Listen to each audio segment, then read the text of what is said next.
Hi, Ken. Thank you for bringing this up. This is a response to your video, God, Gays, and the Law, specifically addressing gay marriage. First of all, your statement that the law says that we have the right to life, liberty, and the pursuit of happiness is unfortunately mistaken. That is contained in the Declaration of Independence, and it says specifically in the second paragraph, we hold these truths to be self-evident, that all men are created equal, that they are endowed by their Creator with certain unalienable rights, that among these are life, liberty, and the pursuit of happiness. The Declaration of Independence is not a legally binding document. Our laws are codified in the Constitution. Now, the very first part of the First Amendment to the Constitution says, Congress shall make no law respecting an establishment of religion or prohibiting the free exercise thereof.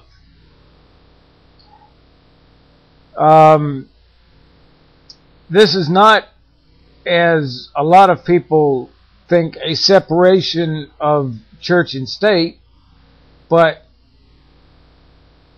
the Founding Fathers' intent that the federal government should not favor any one religion over another.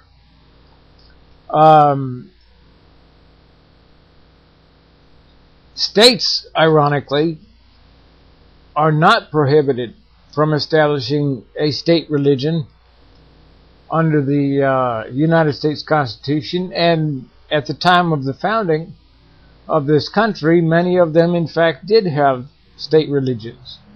But the federal government is not allowed to get involved in favoring one religion over another. They must treat all religions equally. Now, ironically, it was just a couple weeks ago that Mike and I were having this exact discussion. And I had always held by the Christian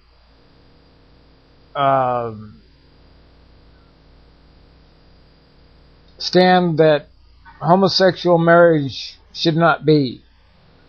I believe that homosexuals should be granted civil unions, but I also felt and still feel that any marriage that is not conducted by a clergyman should be termed civil unions rather than marriage. Marriage holds for me certain religious connotations. That's a matter that I cannot defend legally. That's a matter of faith. But what Mike did was give to me a new perspective, okay?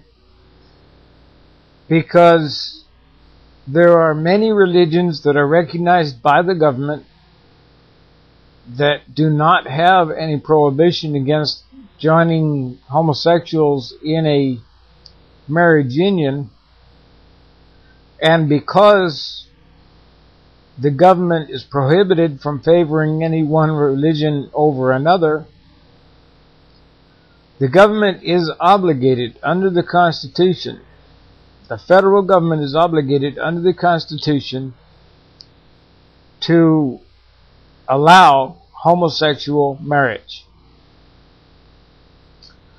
Now, this would seem to conflict with my Christianity, and it does. My Christianity says homosexuality is wrong, and therefore, logically, homosexual marriage would be wrong. But when I believe it was the Pharisees were trying to trick Jesus and asking him, should we pay our taxes? Because that is rendering fealty unto Caesar rather than God. He said, look at the coin. Whose face is on it? And they said, Caesar's. And he said, render unto Caesar that which is Caesar's, and God that which is God's. And my interpretation of that, and this is my interpretation, is that we are to obey the civil laws unless they force us into conflict with God's laws, which has a higher jurisdiction. And gay marriage does not in any way force me into any kind of conflict with God's laws. Unless the government tries to force me to marry another man. Then we run into that conflict, but that's not what this is about. You talked about enforcing faith by law. Not only is that unconstitutional, but that is extremely dangerous. Because if I have the right to enforce my faith by law, and I'm not talking about my moral stances on things, I'm talking about my faith, my religious beliefs. If I have the right to enforce my religious beliefs on others through the law, others have the same right to enforce their religious beliefs on me through the law, which I don't want.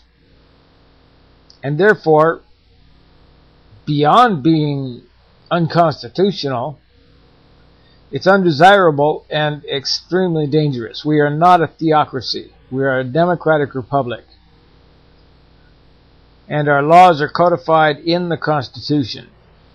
Again, not in the Declaration of Independence, but in the Constitution. Okay, you also spoke of the slippery slope. And there is some legitimacy to that argument. Not the box turtle garbage. That's just ridiculous. But redefine marriage to include homosexuals and polygamists are they've already started, as a matter of fact, with that argument. There are some polygamists who have begun to argue that their religious beliefs demand that the government respect polygamy. And where does it end? I mean, you can have entire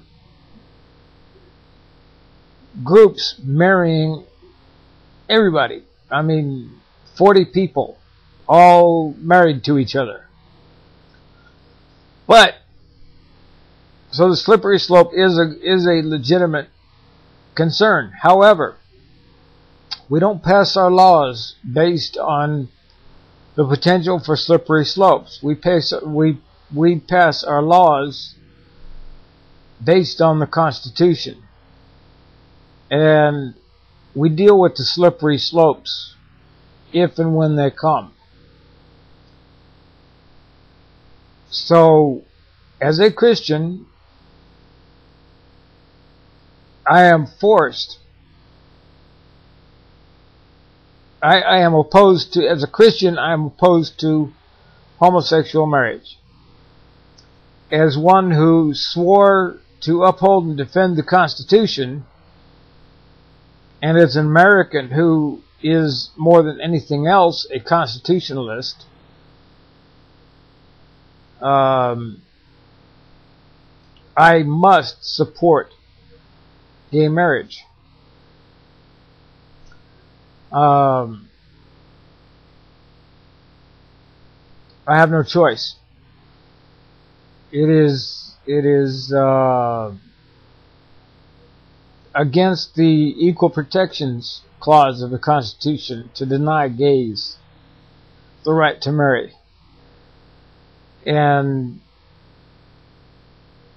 the workaround that I had all nice and secure in my little head about civil unions just doesn't cut it when you consider that some faiths which are recognized by the government, have no problem joining two homosexuals in holy marriage. So, since the government cannot give any preference to one marriage over another, I must support homosexual marriage. So, there you have my position on the issue. Again, thanks for bringing this up. This is exactly the kind of thing that this group was created for, is discussing these kinds of issues. And doing so in a civil and intelligent manner. Now, I have no doubt that there will be others who disagree with me, and that's again what this is about, is discussion and understanding of each other's beliefs. So, there's my position. And with that, I will say adios, hasta luego, and I will holler at y'all later. Take it light, everybody.